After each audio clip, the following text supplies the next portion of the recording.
नमस्कार।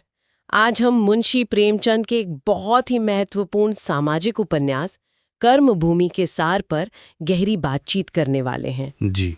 हमारे पास इसका एक विस्तृत सार है और हम कोशिश करेंगे इसकी कहानी, इसके पात्र और इसके जो मुख्य विषय है उन पर रोशनी डालने की। बिल्कुल। और कर्मभूमि मतलब सिर्फ एक कहानी नहीं है। ये तो 1930 के दशक का जो भारत था ना, उथल पुथल वाला, उसका एक आईना है। आज़ादी की लड़ाई चल रही थी, समाज में अन्याय था और इंसान के जो नैतिक कर्तव्य होते हैं वो सब इसमें बुना हुआ है। सही कहा। और हमारा मकसद यही है कि इस सार के जरिए हम समझें कि प्रेमचंद उस वक्त के भारत के बारे में क्या कहना चाह रहे थे। बिल्कुल। किसानों का संघर्ष कैसा था, जाति व्यवस्था, महिलाओं की स्थिति और हाँ, स्वतंत्रता आंदोलन के जो अलग अलग रास्ते थे, उन पर भी बात करेंगे। तो बेसिकली ये उपन्यास सामाजिक न्याय और जो व्यक्तिगत जिम्मेदारी है उस पर क्या सवाल उठाता है, ये देखेंगे। बिल्कुल। चलिए शुरू करते हैं। सबसे पहले थोड़ी पृष्ठभूमि समझते हैं। कहानी का समय है 1930 का दशक, जगह है उत्तर प्रदेश। उस समय माहौल कैसा था, मतलब क्या चल रहा था देश में? देखिए, वो बहुत ही एक क्या कहते हैं, तनाव का दौर था। एक तरफ तो ब्रिटिश हुकूमत थी, है ना, उनका पूरा शिकंजा कसा हुआ था देश पर, और उसी के साथ साथ गांव में खास तौर पर ये जमींदारी व्यवस्था थी। भयानक शोषण था किसानों का, मजदूरों का। अच्छा। जमींदार जो थे वो अक्सर अंग्रेजों की शह पर ही मतलब मनमाना लगान वसूलते थे। किसानों को जमीन से निकाल देना, ये सब आम बात थी। और इसी माहौल में वो आजादी की लड़ाई भी तो चल रही थी, है ना? हाँ बिल्कुल, वो दूसरा बड़ा पहलू था। महात्मा गांधी के नेतृत्व में वो सत्याग्रह और अहिंसा का जो आंदोलन था, वो जोर पकड़ रहा था। मतलब पूरे देश में एक नई चेतना सी आ रही थी। लोग अन्याय के खिलाफ आवाज उठाना सीख रहे थे। पर यह सब एक बहुत मुश्किल आर्थिक समय में हो रहा था। हाँ, आपने आर्थिक संकट का जिक्र किया। सार में वो महामंदी, ग्रेट डिप्रेशन का भी जिक्र है। देखिए, 1929 में जो वो वैश्विक महामंदी शुरू हुई ना, उसने भारत की अर्थव्यवस्था और खासकर खेतीबाड़ी को बिल्कुल तोड़ के रख दिया। अच्छा, कैसे? फसलों के दाम गिर गए एकदम। किसानों की आमदनी प्राय खत्म सी हो गई, लेकिन जमींदारों का जो लगान था वो कम नहीं हुआ। मतलब फसल बिक नहीं रही, पर लगान उतना ही देना है। हाँ, सोचिए। जो अन्न उगा रहा है उसकी कोई कीमत नहीं मिल रही, पर लगान पूरा चाहिए। नतीजा ये हुआ कि गांव में गरीबी, भुखमरी बहुत बढ़ गई। तो ये समझना जरूरी है कि कैसे ये सारी चीजें, विदेशी राज, देसी जमींदार, आर्थिक मंदी, ये सब मिलकर आम आदमी की जिंदगी को बहुत मुश्किल बना रही थी। और इसमें सामाजिक भेदभाव भी जुड़ा हुआ था, जैसा सार में बताया गया है। निश्चित रूप से। मतलब आर्थिक शोषण तो था ही, उसके साथ समाज में जाति और लिंग के आधार पर भी बहुत गहरा भेदभाव था। दलितों की स्थिति तो बहुत ही खराब थी, उन्हें अछूत माना जाता था। बुनियादी इंसानी हक भी नहीं थे उनके पास। और महिलाओं की स्थिति भी मतलब दोयम दर्जे की थी। घर की चारदीवारी, सामाजिक बंधन, उसमें जकड़ी हुई। प्रेमचंद यही दिखाते हैं कि ये जो अलग अलग तरह के अन्याय है ना, शोषण है, ये सब एक दूसरे से जुड़े हुए हैं। सब मिलकर एक दमनकारी सिस्टम बनाते हैं। तो ये थी पृष्ठभूमि, अन्याय, शोषण, लेकिन साथ साथ विरोध की एक सुगबुगाहट भी। अब आते हैं उपन्यास के मुख्य संघर्ष पर और किरदारों पर। सार कहता है कि मेन लड़ाई गरीब किसानों की है, जमींदारों और पूरी व्यवस्था के खिलाफ। और हीरो है अमरकांत। कौन है ये अमरकांत? अमरकांत था वो कहानी का जैसे केंद्र है। एक नौजवान है, बनारस से पढ़ लिख कर लौटा है। उसके मन में बड़े आदर्श हैं। वो गांधी जी के विचारों से, सत्य, अहिंसा, सेवा, इन सब से बहुत प्रभावित है। अच्छा। उसे लगता है कि मैं समाज को बदल दूंगा, अन्याय मिटा दूंगा। लेकिन जब वो असलियत में गांव वापस आता है ना, तो उसे जमीनी हकीकत की जो कठोरता है उसका सामना करना पड़ता है। मतलब जो किताबों में पढ़ा और जो असल में देखा, उसमें फर्क नजर आया। बिल्कुल। वो देखता है कि आदर्शों की दुनिया और असल जिंदगी की जो मुश्किलें हैं, उनमें कितना बड़ा फासला है। उसकी यात्रा एक तरह से यही दिखाती है कि कैसे एक सेंसिटिव, आदर्शवादी इंसान जब समाज की कड़वी सच्चाई, गरीबी, शोषण, जातिवाद को नजदीक से देखता है, तो वो सिर्फ सोचने वाला नहीं रह सकता। उसे कुछ करना पड़ता है। कर्म के मैदान में उतरना पड़ता है। हाँ बिल्कुल। इसलिए उपन्यास का नाम कर्मभूमि इतना सटीक है। ये वो जगह है जहां विचारों को एक्शन में बदलना होता है। लेकिन अमरकांत अकेला तो नहीं है इस लड़ाई में। उसके विचारों को चुनौती देने वाला एक और किरदार है, आत्मानंद। इनके बीच क्या है? आत्मानंद, हाँ, वो भी किसानों का, मजदूरों का भला चाहता है, लेकिन उसका रास्ता अमरकांत से एकदम अलग है। जहां अमरकांत गांधीवादी तरीकों पर यकीन रखता है, अहिंसा, सत्याग्रह, बातचीत, वहीं आत्मानंद को लगता है कि ये तरीके बहुत धीमे हैं। ये जो शोषक व्यवस्था है, इसे उखाड़ने के लिए ज्यादा तेज, ज्यादा आक्रामक कदम उठाने होंगे।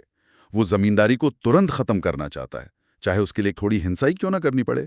ओह, तो ये वो क्लासिक डिबेट है अहिंसा बनाम उग्रवाद, जो उस वक्त स्वतंत्रता आंदोलन में भी चल रही थी। बिल्कुल बिल्कुल। उपन्यास उस दौर की जो असल राजनीतिक बहसें थी ना, उनको पकड़ता है।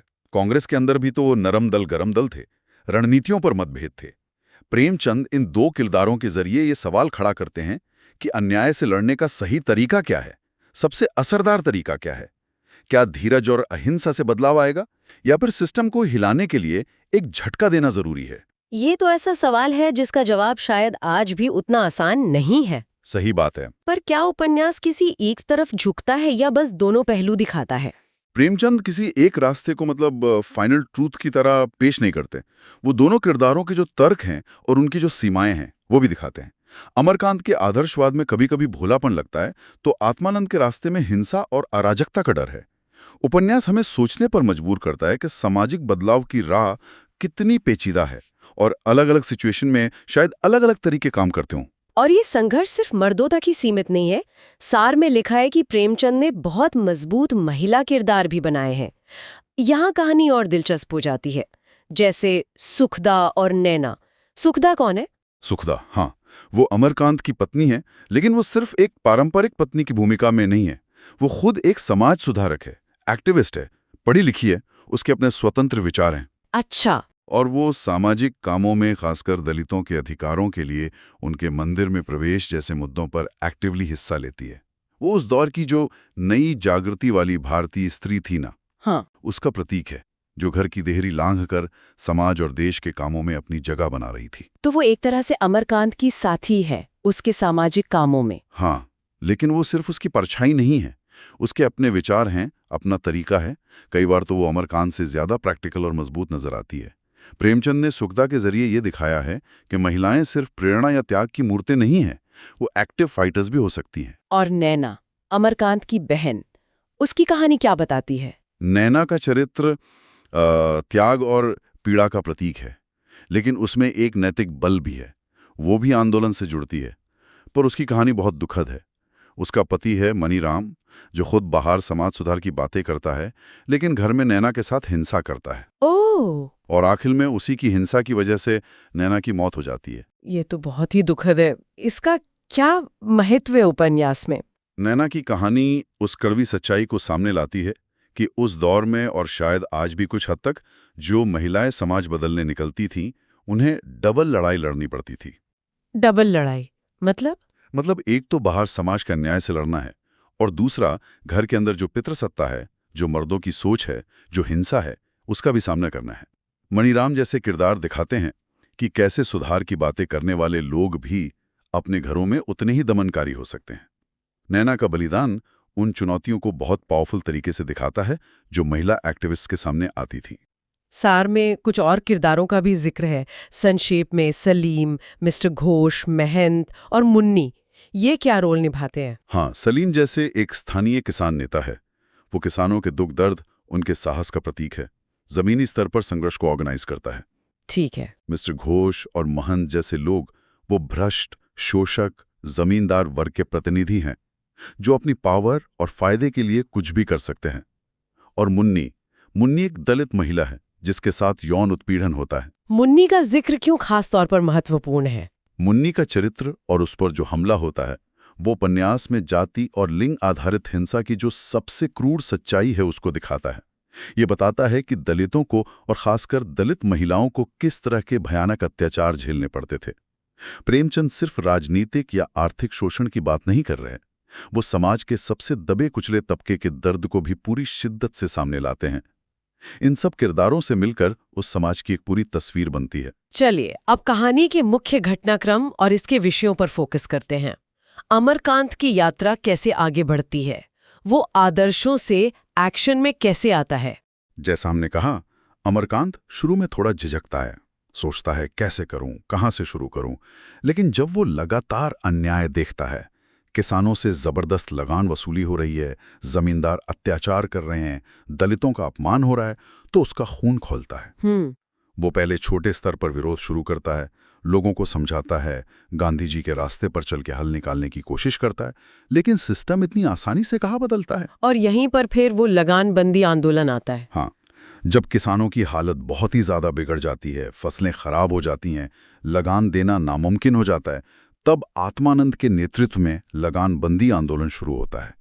किसान मिलकर फैसला करते हैं कि हम लगान नहीं देंगे। ये तो बहुत बड़ा कदम था। हाँ। सीधे सिस्टम को चुनौती। बिल्कुल, बहुत साहसिक कदम था। तो जाहिर है सत्ता चुप नहीं बैठी होगी। सरकार और जमींदारों ने क्या किया?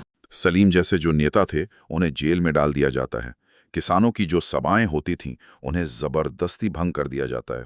प्रेमचंद यहाँ दिखाते हैं कि कैसे वो औपनिवेशिक सत्ता और उसके जो देसी साथी थे, जमींदार वगैरह, वो मिलकर जनता की आवाज को दबाने के लिए हिंसा का इस्तेमाल करते थे। तो ये उपन्यास सिर्फ आर्थिक लड़ाई नहीं है, बल्कि राज्य के दमन का भी चित्र है। बिल्कुल। और इसके साथ ही, जैसा हमने पहले जिक्र किया, प्रेमचंद सामाजिक भेदभाव के मुद्दों को भी उतनी ही मजबूती से उठाते हैं।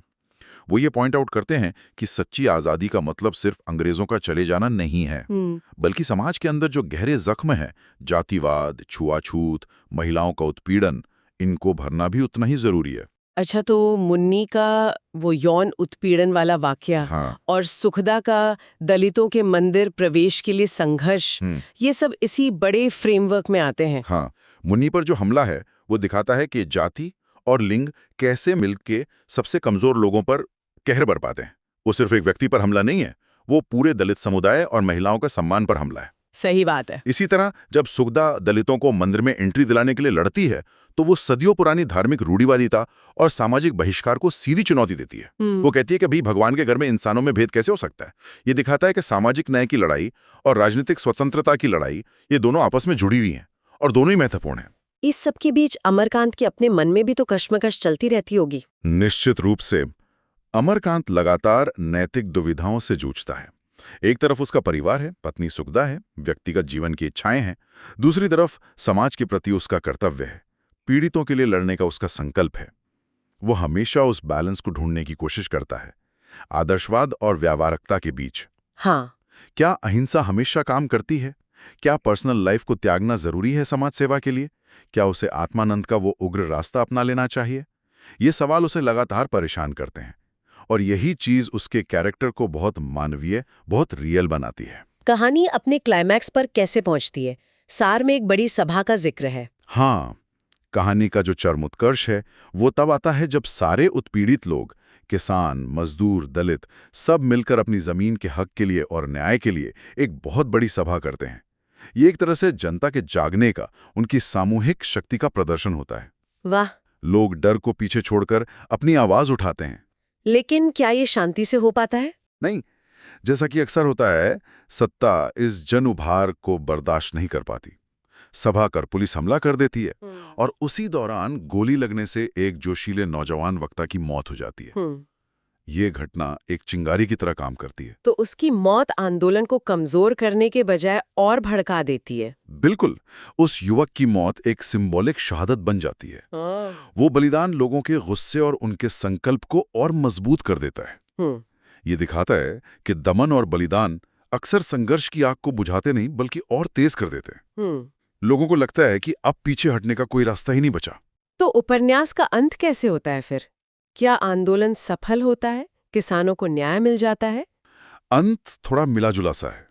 मतलब इतने बड़े विरोध और दमन के बाद भी आंदोलन पूरी तरह कुचला नहीं जा पाता। किसानों का जो एकजुट विरोध था, उसके सामने अधिकारियों और जमींदारों को थोड़ा झुकना पड़ता है। अच्छा।